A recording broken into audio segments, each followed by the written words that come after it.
Yes बच्चों, ये video रहेगी टाइट्रेशन की कैलकुलेशन कैसे करते हैं बच्चों। इस वीडियो का एक सेकंड भी मिक्स मत करना बच्चों, एक सेकंड भी मिस मत करना, क्योंकि इस वीडियो के अंदर जो कंटेंट है ना, बहुत ही छोटे टाइम फ्रेम के अंदर लेकिन बहुत ही ज्यादा इंपॉर्टेंट, बहुत ही ज्यादा प्रिसाइस जो है आप देखोगे। इधर देखो बच्चों, अब पिछली वीडियो में आपने क्या देखा था, पिछली वीडियो नहीं देखी तो जरूर देख लेना, तभी समझ आएगी ये वाली वीडियो।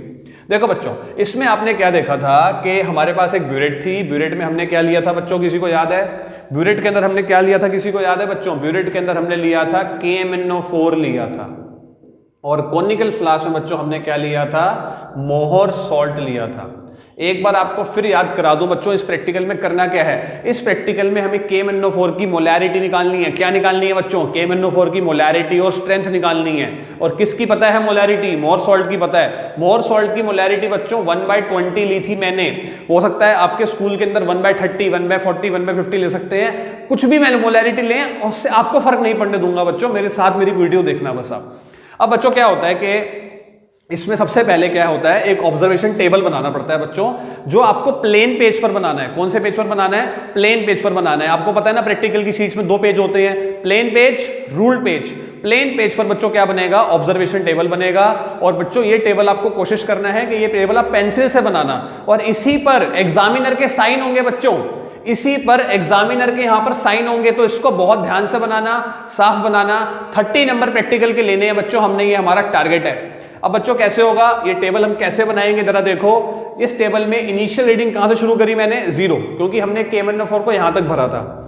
अब क्या होगा बच्चों, जब यहां पर मैंने क्या बोला था आपको, जैसे ही यहां पर कलरलेस से पिंक हो जाएगा, जैसे ही यहां पर कलरलेस से पिंक हो जाएगा, वैसे ही आप इसको रोक देंगे बच्चों, इमीडिएटली इसको रोक देंगे। और सपोज कर लो कि वो 15 था, हो सकता है बच्चों आपका 12 आए, 13 आए, 22 आए, 3 आए, आप घबराओ मत बच्चों, जो आए वो लिखो। मैं आपको बताऊंगा कि आप उसको रेक्टिफाई कैसे कर सकते हो, आप उसको मैनिपुलेट कैसे कर सकते हो बच्चों, कोई नहीं बता पाएगा आपको ये चीज।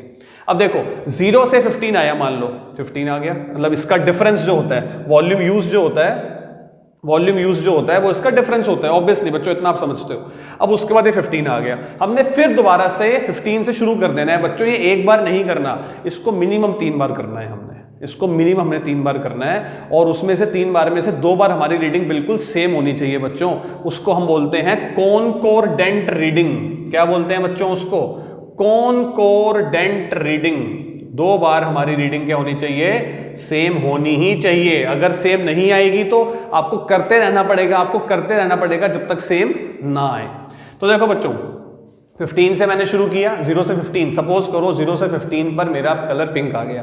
फिर मैंने दोबारा से शुरू कर दिया इसको, दोबारा से मैंने यहाँ मोर सॉल्ट लिया, और मोर सॉल्ट में क्या ऐड करा था? 1 टेस्ट ट्यूब भर के सल्फ्यूरिक एसिड। फिर मैंने इसको शुरू कर दिया, अब धीरे धीरे धीरे फिर ये नीचे जाने लग गया, और 30 पर फिर दोबारा से ये क्या हो गया? पिंक हो गया। कलरलेस से क्या हो गया? पिंक हो गया। कितना डिफरेंस है? 15 का।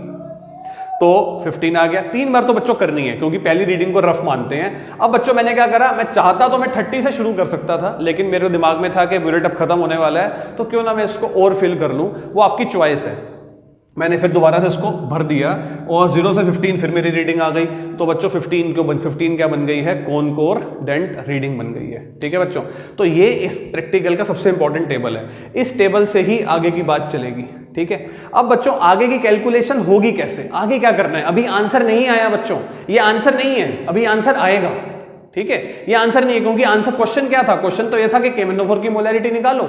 अब बच्चों क्या होता है कि कैलकुलेशन को समझाने से पहले मुझे आपको ये समझाना पड़ेगा कि एक्चुअली हुआ क्या, इसमें हुआ क्या है अंदर, वो आपको समझाना पड़ेगा। तो उसके लिए बच्चों आप देखोगे कि क्या रिएक्शन होता है अंदर। बच्चों जब आपने लास्ट मेरी वीडियो देखी थी, तो मैंने आपको समझाया था कि KMnO4 ऑक्सीडाइजिंग एजेंट है, ये सबको पता है। ऑर्गेनिक केमिस्ट्री में हम KMnO4 को एज ऑक्सीडाइजिंग एजेंट बहुत यूज करते हैं। और जो मोहर सॉल्ट है बच्चों, मोहर सॉल्ट जो होता है उसका मेन कंपोनेंट होता है Fe2+। मोहर सॉल्ट का मेन कंपोनेंट क्या होता है? Fe2+। तो Fe2+ जो है वो क्या बन रहा है? Fe3+। इस फ्रैक्शन के अंदर क्या हो रहा है? Fe2+ से क्या बन रहा है? Fe3+। उसको कौन बना रहा है? ये KMnO4। KMnO4 बच्चों डिसोसिएट हो जाता है और क्या देता है? MnO4- और K+। K+ का कोई काम नहीं है बच्चों, K+ का इसमें कोई काम नहीं है। मेन है ये, इसको बोलते हैं बच्चों परमैंगनेट आयन। ये परमैंगनेट आयन जो होगा वो जब एसिडिक मीडियम में, मैंने कहा था ना सल्फ्यूरिक एसिड जिसमें डालना, एसिडिक मीडियम में H+ के साथ देके 5 इलेक्ट्रॉन गेन कर सकता है, कर लेता है और बन जाता है Mn2+। MnO4- में एक स्ट्रॉन्ग टेंडेंसी है क्या बनने की, Mn2+ बनने की। अब क्यों बनने की वो बच्चों डी ब्लॉक एलिमेंट्स का कंटेंट है, वो भी आपको समझा दूंगा, लेकिन अभी फोकस एक रखो, एक टाइम पर फोकस को एक रखो कि अभी रिएक्शन क्या हो रहा है, हमें ये समझना है क्या क्या रिएक्शन हो रहा है बच्चों। MnO4- क्या बन रहा है, Mn2+ by gaining how many electrons, 5 electron. बच्चों ये 5 इलेक्ट्रॉन को बहुत ध्यान रखना, क्योंकि अभी जब मैं कैलकुलेशन सिखाऊंगा तो ये 5 का बहुत बड़ा रोल होने वाला है।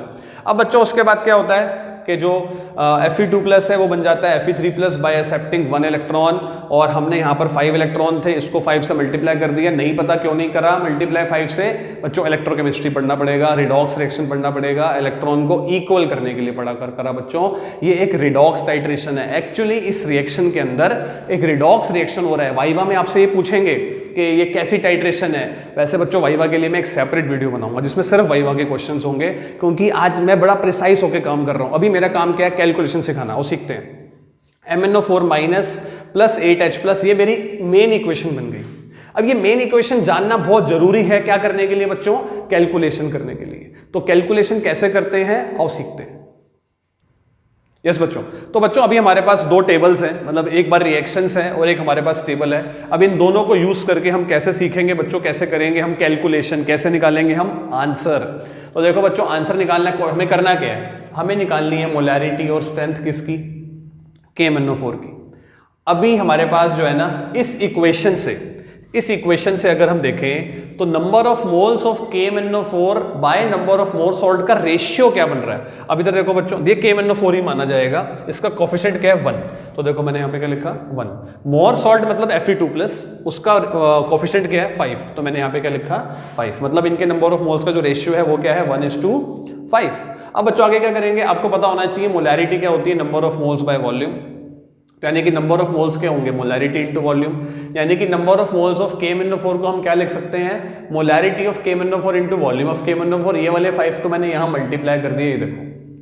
फिर इसको यहां ले गया, number of moles of more salt क्या होंगे, molarity of more salt into volume of more salt. 5 times molarity of KMnO4 into 15 कहां से आया बच्चों, ये देखो 15 हमारी रीडिंग थी। यहां पे जो भी आपकी रीडिंग आएगी 12.5 आएगी, 3.5 आएगी, वो आप यहां पर पुट करोगे, ठीक है। और उसके बाद मोलैरिटी ऑफ मोर सॉल्ट कितनी थी 1/20, शुरू से बता रहा हूं, क्वेश्चन में था। हाँ, ये आपको मैंने बार बार बोला है कि ये चेंज हो सकता है, वो डिपेंड करेगा आपके क्वेश्चन के ऊपर। इतना तो बच्चों आपको समझ आ रहा है कि अगर 1/30 होगी तो यहाँ 1/30 आ जाएगा, into volume of more salt. बहुत ज्यादा इंपॉर्टेंट है बच्चों, वॉल्यूम ऑफ मोर सॉल्ट कितनी थी बच्चों, जो कोनिकल फ्लास्क में हमने मोर सॉल्ट ऐड किया था ना वो उतनी थी। कोनिकल फ्लास्क में जो मोर सॉल्ट ऐड करते हैं बच्चों, आपको याद होना चाहिए वो पिपेट से ऐड करते हैं। पिपेट की वॉल्यूम 20 ml भी हो सकती है, 10 ml भी हो सकती है, 5 ml भी हो सकती है। वो आपके स्कूल पे डिपेंड है, आपकी लैब जहां पर आप कर रहे हो उस पर आपको जो देंगे। इसलिए मैंने यहाँ पे पिपेट लिख दिया बच्चों, जो यहाँ पर होगी वही आप लिखना। जहां पर मैं प्रैक्टिकल कराता हूँ वहां 20 ml की पिपेट है तो मैं 20 लिख दिया बच्चों। इसको सॉल्व किया मैंने, 20 से 20 कट गया, ये 75 हो गया, मैं इसको नीचे ले गया। तो बच्चों ये सॉल्व करके नियरली कितना आ गया, दिस इज अप्रोक्सीमेशन, क्योंकि दो प्लेस तक करना था, बाकी जो भी आपका आंसर आएगा वो आ जाएगा बच्चों। अब फाइनल चीज हमारी रह गई है, वो निकालना है हमें स्ट्रेंथ, ठीक है। तो बच्चों देखो स्ट्रेंथ कैसे निकालेंगे। हाँ जी बच्चों, तो बच्चों आपने क्या निकालनी है, आपने निकालनी है स्ट्रेंथ। तो स्ट्रेंथ का फॉर्मूला बच्चों याद रख लो, स्ट्रेंथ का फॉर्मूला होता है molarity multiply by molar mass. Molarity multiply by molar mass. Molarity कितनी आई थी अभी अभी 0.01, और मोलर मास होता है KMnO4 का बच्चों, सॉल्व करके देख लो 158। ओके, तो आंसर आ गया 1.58 ग्राम पर लीटर। बच्चों ये आइडियल आंसर है, ठीक है बच्चों, ये आइडियल आंसर है। तो आप लोगों को, आई होप बच्चों आप लोगों को बहुत अच्छे से समझ में आया होगा कि कैलकुलेशन कैसे करते हैं, आप इसको रेक्टिफाई कैसे कर सकते हो। आप अपने घर में करो, आप अपने घर में अलग अलग अपने पेपर पे करो। आप इसको 14 लो, कभी इसको 13 लो, कभी इसको आप 30 लो, कभी इसको 40 लो, अलग अलग आंसर्स निकाल सकते हो बच्चों। आप इसकी प्रैक्टिस करो। तो ओके बच्चों, वीडियो ज़्यादा लंबा ना हो इसलिए वीडियो को अभी ऑफ कर रहा हूँ। एक वीडियो और लेकर आऊंगा जिसमें आपको बताऊंगा कि वाइवा कैसे करते हैं और ऑक्सैलिक एसिड वाली टाइट्रेशन कैसे करते हैं बच्चों। ये वीडियोस आप मिस कर ही नहीं सकते, और जितना शॉर्ट में और जितना सिंपल वे में अनुज अरोड़ा आपको सिखा सकता है, आई डोंट थिंक सो कि anybody can do that. So please do like and subscribe my channel chemistry with Anuj Arora. Thank you.